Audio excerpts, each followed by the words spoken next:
To this I tell you my story. I have no home but the boat and the sea. I spent the majority of my life out at sea, on the ship. We sailed to parts unknown back and forth, carrying goods and trade. That was my life, and it came to an abrupt in one particular night at sea. We were sailing from the coast of America to Portugal, having only left Charleston a few days ago. It was a stormy twilight, the moon shining through dark clouds, pouring rain down on the ship. The waves were rough, tossing the ship left to right. I was attempting to tie down the cargo above deck more sufficiently, and it was then that a rough wave hit the ship and caused me to slip. My fellow crewmen saw me slip out off the ship and cursed, calling out that a man had gone overboard. The waves were too rough to turn back for me, and though they tried, though I cursed, though I screamed for them, I was merely drowned under rising waves.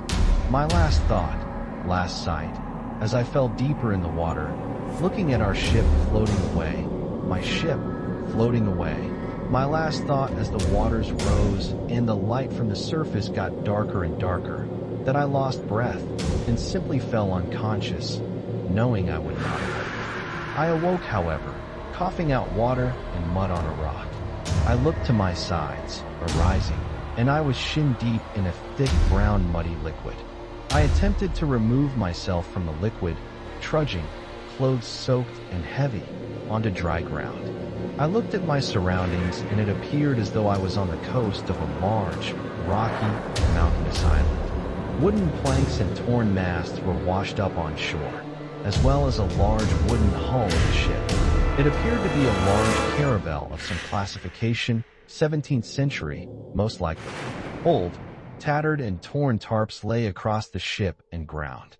Upon entering the ship, I found it abandoned aside from books and decorations in the cabin. A small journal or log dictated that the ship had wrecked ashore on a deserted swamp island. I can only presume this one, and that the crew set out for inland, within the swamp. I decided I should get to alpine ground to look for civilization. They were most likely no longer alive, but perhaps there would be remnants of a camp, things I could use. I began looking for a way up the mountains. The rocks were large and trembling, but I began to make my way onto solid ground. As I climbed the grassy, mossy dry dirt and rock mountain, I looked down the horizon. It could only be hours until sunrise, the sky a dark purple, clear sky. I looked at the swampy mires beneath me, and the jungles were thick. I could see nothing but a small clearing in the jungle, leading to a large lake in the center of the island flowing into the ocean. I began to make my way down into the swamp jungle to head for the lake. As I began to descend, I thought to call out for anyone. Is anyone there? I screamed for somebody to help, and there was the echo and silence. As I continued my descent, the earth began to tremble. An earthquake, most likely. Rocks would be falling down the unstable mountain any moment as the earth shook, and I lost my footing. I fell, sliding and flipping over the ground down the mountain. Every time I flipped, hitting my head and back. When I finally stopped, I was at the edge of the mountain and jungle. My back ached with pain and face was hurting, my nose most likely broke. I began to move into the jungle, stepping through vines and hearing the chirping of crickets and buzzing of mosquitoes. Every step I made crunched on the twigs and sticks on the ground. As I stepped for what seemed like an hour, the sticks and trees began to thin out, and I saw the grassy fern clearing. I ran towards it, looking for signs of camps, civilizations, anything. But it was clear. Abandoned. I moved towards the lake, where the grass stopped groaning and a rock formation encircled the entire lake. Stone spires surrounded the circumference of the round lake, and in the center was black, thick, swampy water. Something in my gut told me I was in the wrong location, as if something was certainly wrong. My suspicions and premonitions were confirmed when the ground shook a second time. This time the swamp water began to bubble. This time the trembling was so great I fell flat to the ground. The rumbling shook my body, bouncing it violently. As I tried to regain focus, I was only hit against the rock ground harder. When the quake finally ceased, I reclaimed my focus and began to look towards the lake. Nothing seemed to be amiss, but the water splashed across the rock formation. Something had fallen into or emerged out of the water.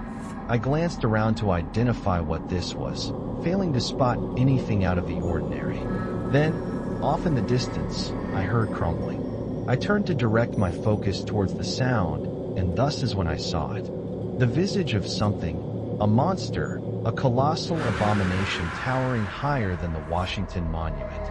Its back turned, tentacle-like arms swung against the mountain, still dripping black water onto the ground. Its squamous body slowly turning from the mountain to face towards me. As it turned, I saw its underside body, lacerated from the rocks, bleeding green thick liquid. Its rugose head angled to confront mine. Its eyes, black all but the center iris, a deep crimson vermilion face, and stared back at me. I stood, amazed and horrified, as its gigantic, hideous head turned. Its face bowed towards mine, proceeding ever closer. Its eyes of fire were now staring back, the images displayed capable of driving the strongest minds insane. It was that particular moment I lost my mind. I had stared into the depths of monstrosities unimaginable. Thunder crackled in the sky, and I fell to the ground. What happened from then remains a blur. I remember little, only waking up on board an incoming vessel. I had not ever seen such indescribable horror in my lifetime, only able to ponder where it went. The crew who had rescued me had ventured into the island. Recalling the lake, I had remembered but did not mention to them, lest they deem me mad.